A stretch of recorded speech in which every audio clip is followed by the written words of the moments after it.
and caffeined up now, so here we go. Well, thank you for getting up and spending the early part of your day with me. I thought I'd start with some of my early works myself. And I'm not only just showing you this to show off, obviously, the encouragement I got to pursue the arts very early on, but also just the subject matter. I mean, I was just in love with Sesame Street when I was growing up, and many of the other things of that era, Schoolhouse Rock, and I think what really inspired me, even from an early age, was just all the sort of mixed media, the fact that, you know, you could combine all these things in animation. It didn't matter if it was stop motion, it didn't matter, you know, with cell animation and live puppets with stars. I mean, it was all this great big mix of a soup, and I think that really stuck with me all the way from, you know, 3 or 4 years old till today, and also for the fact that Sesame Street had like incredibly bad puns. And I can't believe I actually have a career where I can use really bad puns, visually and verbally all the time. So moving forward, I actually wanted to do, my goal when I was in school was to do children's books. And, you know, there's still time, I can still do that, I love to do that. But then I got, you know, when I was in school, there was studying art at Yale, there was a lot of buzz about interactivity. And apparently the future was that we were going to read all our books and see all our media on CD-ROMs. And so my senior thesis project, this is from school, was an animated alphabet book. And I thought, well, this is a drawing upon my Sesame Street roots. I was like, you know, why wouldn't you use this to teach kids how to read? But really, I think it was a big excuse to animate, you know, to study animation and really have fun with that. And so, you know, here, this whole idea, you would click on these things, click on the fox, and then something would happen, the flying powers start, and just really having fun with like doing all these transitions, and which eventually became really, really important in the work that I do. And I think, you know, one of the really appealing things about doing, I've discovered by doing this project is, one, the computer is incredible as a collage box. You know, just because, I mean, it was a professor who encouraged me, just doodle something, pull things out of magazines, and I'll put it all into one space, and things that don't belong together can come together in a collage. And I think that was really inspirational, that just because you're using a computer, and I mean, this was just animated in Macromine Director at the time, not really an animation program, but, you know, you could put all these things together, and it didn't have to be all generated in the computer. This lesson also stuck with me to my first job out of school, which was animating shorts for the show Where in the World is Carmen Sandiego? You know that show? I had Sesame but and anyway, I had to, like, you know, think of these ideas, how these characters steal these photos or steal these monuments provided by, I think, like National Geographic or something, and then we have the illustrator fax us the illustrations back and then animate them in Macromine Director, because that's how low budget this PBS show was. But it was really super fun. And again, like the idea that anything can happen in animation stuck with me. And I think, you know, one thing I also sort of thinking back, you know, you do a talk like this, and you start thinking about the themes in your own work, and one of the things I really learned from all this is like, I think I like this children's, you know, one of the things that always appealed to me about children's programming or animation is that children are natural surrealists, right? Anything can go, right? Anything goes together. It's almost like these dreamlike statements, where like in the normal world, it's like that can't go together, or that doesn't make sense, or it's out of scale, but in this kind of programming, everything was fair game. So in thinking of themes for this talk, which I understand is beyond, the whole series is beyond, I was thinking that the work I'm going to talk about goes beyond reality. It goes, you know, into this dream space. It's not literal. It's about ideas that are about feeling things and not necessarily seeing something explained to you. And so I come up with sort of a theme for this talk, especially in light that we're here so early, and it's called Surreal. Horrible puns, I'm so sorry. and apologies to McCree, you'll see his work sprinkled throughout. But the idea of surrealism and how we can make things with interesting juxtapositions in the work. So moving on to some recent work, or there's no challenge that kind of asks you to think of things metaphorically, or there's no challenge that's better for that than perhaps designing a television title or main title for film or for a program. And I think that's because so many times it's about getting the tone of the show. It's about inviting people into this other world. It's kind of like a bridge from reality into this this whole other worldview or environment, and you're kind of leaving your ordinary life behind. And so this show was on HBO, and I don't know if any of you know it, but it centered around a character played by Steve Buscemi named Nucky, who was kind of the kingpin. He was kind of this gangster, politician, he basically ran Atlantic City in the time after the First World War, the time of the Roaring Twenties and the time of Prohibition. And at the time I was working in New York, and what was fantastic is they built an incredible set for this. Behind these shipping containers in Brooklyn, you go behind there, and there'd be this whole set, this whole boardwalk from the 1920s, and you could go in and out of the buildings and shoot, everywhere. And this was like explained to me by Terry Winter, that created the show, that this boardwalk is the microcosm of America at the time. It reflected the commercialism and the prosperity, and like all kinds of classes were mingled there, and there'd be organized crime, a seedy part of it, for the vacationers, and there's commerce. And so naturally, one of the first ideas we had to open the show was like to show off this boardwalk. I mean, it's amazing. Like it's all these the signage and what was going on there, and all the commerce, and like the just the vitality of it. And this was one of the original storyboards. And the whole idea was also, maybe we see it from the main character's eyes. Maybe we wouldn't actually see him, we wouldn't actually see Nucky, but we'd have him walk the boardwalk, he's the king of it all, and we'd see the whole place through his point of view. So they were very excited about this idea. We started prepping for shooting this idea.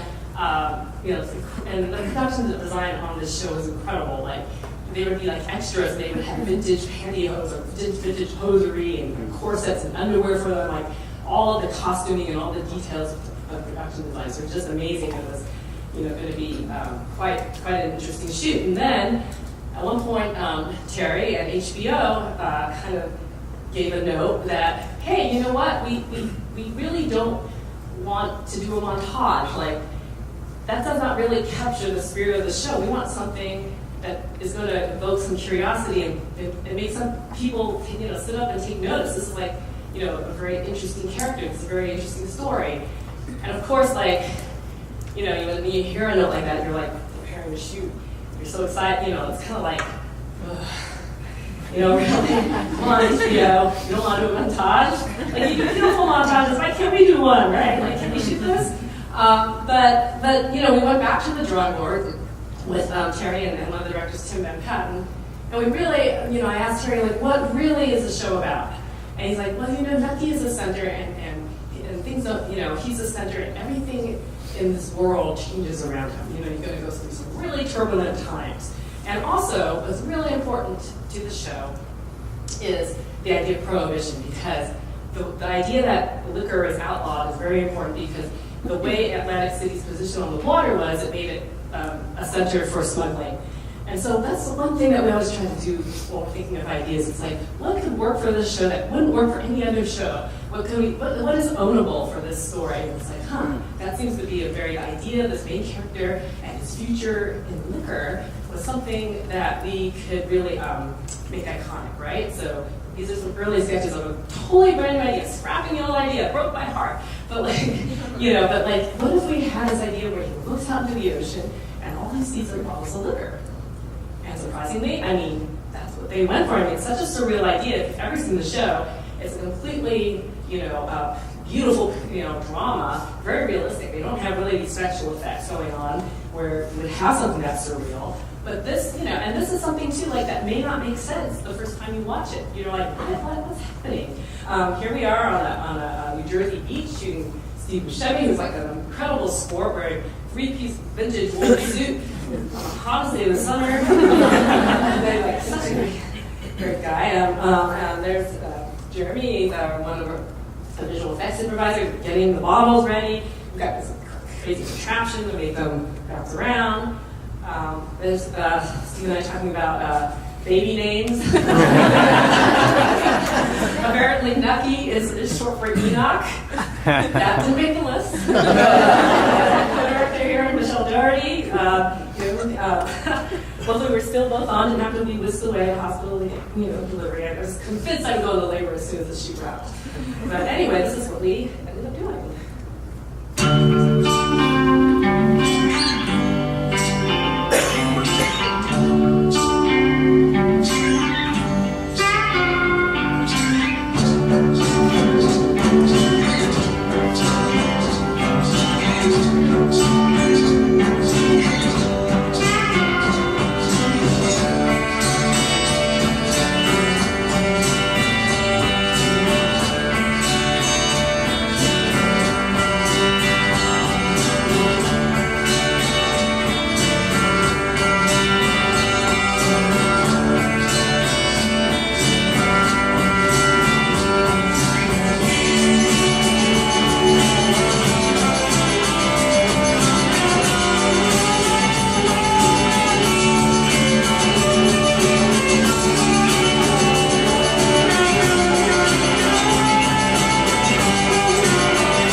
Sometimes it's better to create something that asks more questions than it answers. It's not about explaining. It's about going beyond that. and giving something, asking the questions and so giving the audience something to think about, something to wonder about. And that sort of lesson carried over for this sequence for Black Sails, which just ended its run on Stars. Basically, this is a story about a pirate civilization, the golden age of piracy that was in the Caribbean during the time of Treasure Island. And this is sort of like a startup nation. They're like rebelling against the European establishment. We all know how that turned out. Ruled by the power of pirates today, they are ultimately doomed.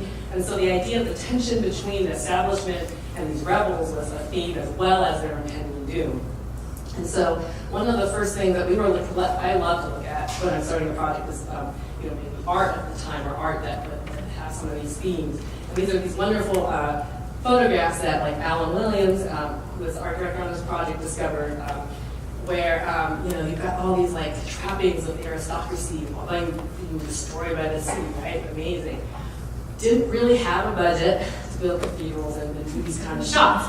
However, one of the things that we could do is play with the altar pieces of these cathedrals, like maybe build, take the language found in churches and monuments and in some of these cemeteries in France and Italy, art at the time, the kind of Baroque, kind of like really elaborate sort of scenes, and that art that usually depicts kings and saints, but put whores and pirates and thieves in them. And so this is a key frame that Alan had done, kind of depicting or replacing and using that kind of iconography and that kind of language with some of the themes of the story.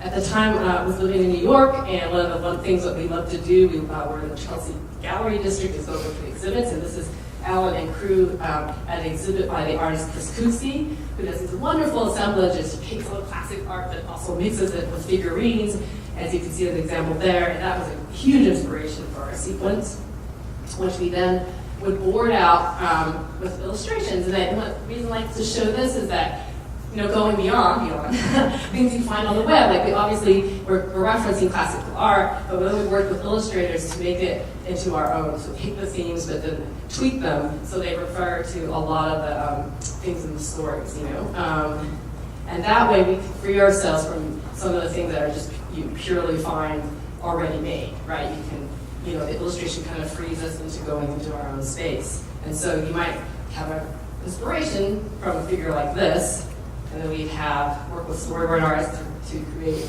our version, representing death right here. And then we bring it into CG modeling, and so you have a model, and then you eventually texture and light that. We had toyed with the idea, maybe, I don't know, maybe we could find elves that actually carve these and maybe shoot them or something, or find some sculptors. But ultimately, we did do this in modeling, and we found amazing artists who could, render these things and make them very realistic. So here's the final piece.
Going beyond what's in the show, one of the things, kind of rules that we have when we're thinking of sequences, not duplicating what's in the show. You're going to see the show right after the sequence. You can see the talent and all the wonderful, production design and the cinematography. And so how can we, back to the surrealism thing, like how do you make almost like a dream of the show, right? A concept for the show that kind of complements it and hints at it, but it's not, it's not showing the show. I mean, you're about to see it. You want it to be, much more metaphor, much more of a metaphor. Also, as you probably noticed, half or more than half, I'd say maybe 80-90% of the heavy lifting for getting at, the emotional core is brought on by the music and how the edit works with the music. Just want to call out Zach there. He's our editor. He edited the last piece and then the piece I'm about to show you. But it's hugely important, to have, the visuals are only a part of it. The next piece is actually not a television show, but the main title for a feature film called A Monster Calls. And a feature film, it functions a little bit differently. The title for a feature film functions a little bit differently than a television show.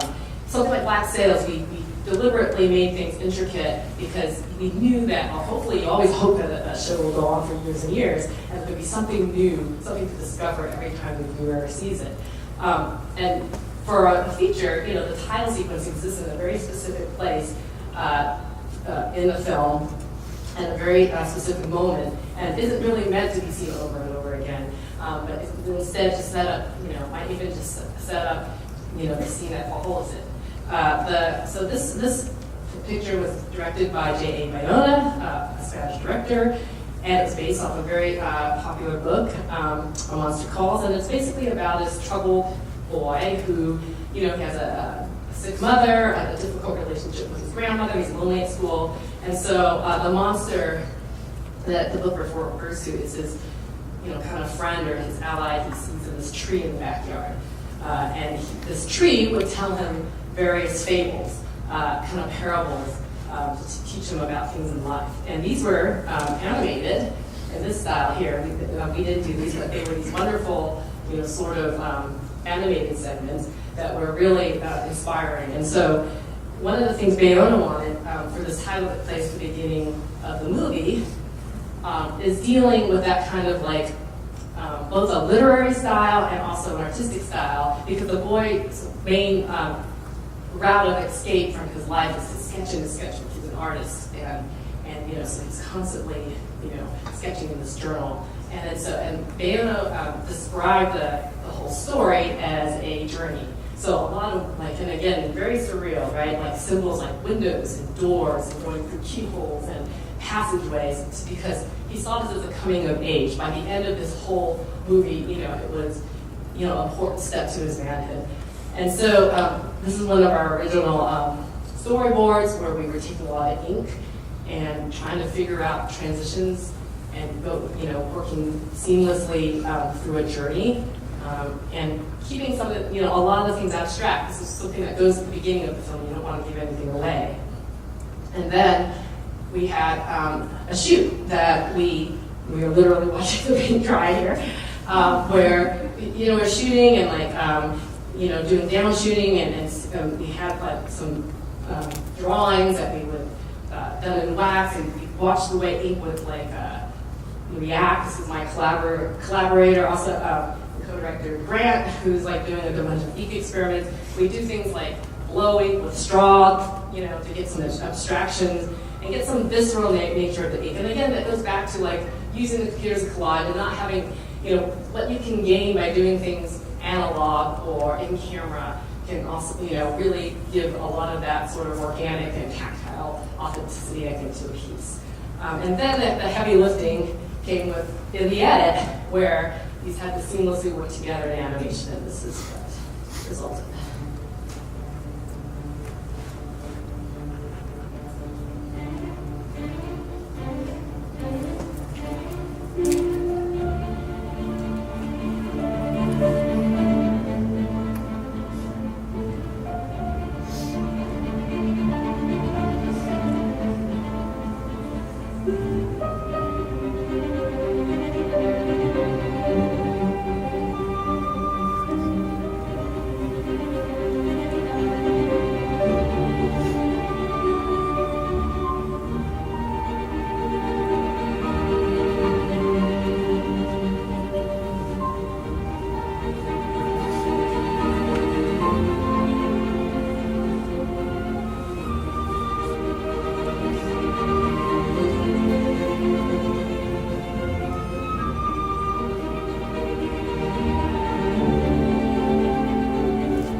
Again, and thank you again for hosting. It's fantastic. Can I please come live here?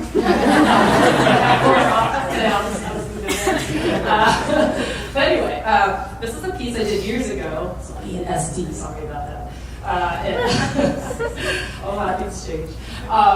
For Herman Miller for the campaign Get Real. So this was a piece for Fairly Famous Advertising, and they had devised a campaign for Herman Miller focusing on the classic furniture of the Eames, the Gucci, Alvar Aalto, and George Nelson. And their whole sort of premise was let's face it, there's a lot of knockoffs, right? Mm-hmm. Why wouldn't you buy real? And they had this really fun idea of comparing things that are real and not real or not, right? Super fun idea. And they're how can we tie this all together into a video piece to inspire people to buy the original designs? Pulled out this one from Charles Eames. Everything, eventually everything connects: people, ideas, objects. And so, the visual challenge here was how are you going to connect all these, these artists, all these designers in a cohesive way? And the answer was, something to do with using something to do with the designer's hand. I mean, I think there's something really special about the original plans and showing the hand of the designer as a tactile act. And this was such a treat to work on. We went to the Herman Miller headquarters in Michigan, and I don't think I've had an experience quite like this before, but there was an archivist or a librarian. The archivist who came out and he had a white coat. and like talking for that, like a lab, and he'd say, what do you want? And we'd be like, can we see the original blueprints for, this piece of furniture? And he'd go back and get them, and we saw royalty letters from George Nelson. It was like, like you all work on something, and you're like, can we have your logo? And they're like, can you go to the website. It had archived all the direct mailing, the ads, everything. And so, it's like being a kid in a candy store at this place, right? It's like, oh, can we have this ad? Oh, do you have the original tags for this? And, some of the plans. It was crazy. It was great. So we got all that stuff together and took it back. And then with the idea that we connect them with the line of the designer,